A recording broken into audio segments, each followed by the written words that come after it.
Maintenant, parlons un peu de l'offre agrégée de court terme, toujours dans le cadre offre et demande agrégée. Donc, on a, encore une fois, une mesure de prix ici qui va vraiment nous servir de pression inflationniste, de mesure de pression inflationniste. On essaie de déterminer les pressions inflationnistes et les hausses ou les ralentissements ou les accélérations de croissance, mais on va mettre le niveau de PIB ici. Donc, l'offre agrégée de court terme, bon, alors là, ça dépend des façons d'enseigner. Donc, à très court terme, probablement que les prix sont très fixes, n'est-ce pas? Donc, on mettrait une offre qui serait comme ça. Donc, ce serait un certain niveau général de prix. OK? Et s'il y avait des chocs de prix, ça bougerait comme ça. Mais nous, on va supposer, disons, notre offre agrégée de court terme, vraiment, c'est une offre agrégée de moyen terme. C'est-à-dire que à moyen terme, les prix peuvent bouger un peu, OK? Mais les salaires ne s'ajustent pas. Donc, lorsque les prix augmentent, à partir d'un certain point, si les prix augmentent, les entreprises peuvent aussi augmenter leur production sans augmenter les salaires. Donc, la profitabilité augmente et ils vont vouloir augmenter leur cadence de production, donc produire plus de PIB. Okay?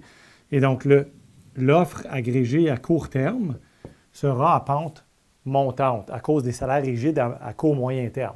Okay? Et donc, c'est pour ça nous, on va utiliser une offre agrégée de ce type-là. Okay? Et on va l'enlever pour le moment. Là. Donc, on va utiliser une offre agrégée de ce type-là. Okay? Donc, par en haut. Et ça va nous servir beaucoup parce que ça va nous aider à comprendre, lorsqu'on va rajouter la demande agrégée, là, les pressions inflationnistes et l'effet sur le PIB puis l'emploi.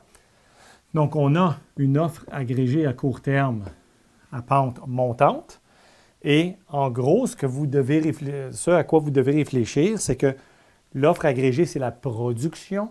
Donc, si les coûts de production augmentent, alors, pour tout niveau de prix, c'est moins intéressant de produire parce que c'est moins profitable.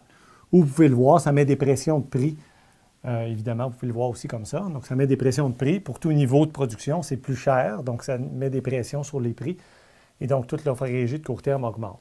C'est-à-dire, va vers le haut, c'est-à-dire une diminution. Donc, autrement dit, si on se résume, une hausse de coût de production,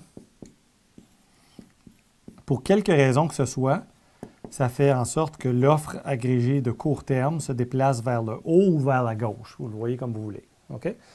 Et des baisses de coûts de production, ça fait en sorte que l'offre agrégée de court terme va se déplacer vers la droite parce que c'est plus intéressant de produire, c'est moins cher, plus profitable et ça met des coûts, des pressions à la baisse sur les coûts de production. Donc, généralement, les prix vont avoir tendance à un petit peu baisser avec le temps. Là. Et donc, ça a tendance à faire ça comme ça. Et donc, comme ça. Et donc, l'offre agrégée à court terme, bien, elle est à pente comme ça, à cause, encore une fois, du non-ajustement parfait des prix et des salaires là, à court-moyen terme. Et on a évidemment notre fameux PIB potentiel, YP, qui est ici, lui. OK? Et donc, offre agrégée à long terme est comme ça. Donc, il manque un élément là, qui va être la demande agrégée, mais là, pour le moment, c'est ça. Le côté production a un aspect de très long terme qui est la capacité de production de toute l'économie lorsque toutes les ressources sont utilisées à peu près normalement. Et à court terme, on a une offre agrégée de court terme qui est plutôt à pente montante. Si les coûts de production diminuent, par exemple, baisse du coût du pétrole, du prix du pétrole, ça diminue le coût des intrants. Donc, ça peut être vu comme un gain de productivité, par exemple. Donc, ça s'en va par là. Et une hausse du coût du pétrole, ça va plutôt s'en aller par là-bas. OK? Évidemment, ce n'est pas aussi simple parce qu'il y a des pays qui vont avoir aussi un choc de demande lorsque le prix du pétrole baisse. Surtout les pays exportateurs nets, là, dont le revenu national en proportion là, dépend beaucoup du marché de l'énergie. Mais en tout cas, là, pour le moment, là, on parle de coût de production. Donc, voilà comment on peut voir ça. Donc, on a l'offre agrégée de court terme, l'offre agrégée de long terme et l'effet des coûts de production. Donc, des baisses de coûts de production, ça déplace OACT par là. Par exemple, des baisses de coûts de production, ça ferait quelque chose comme ça ou vers le bas. Okay? Comme ça, OACT prime.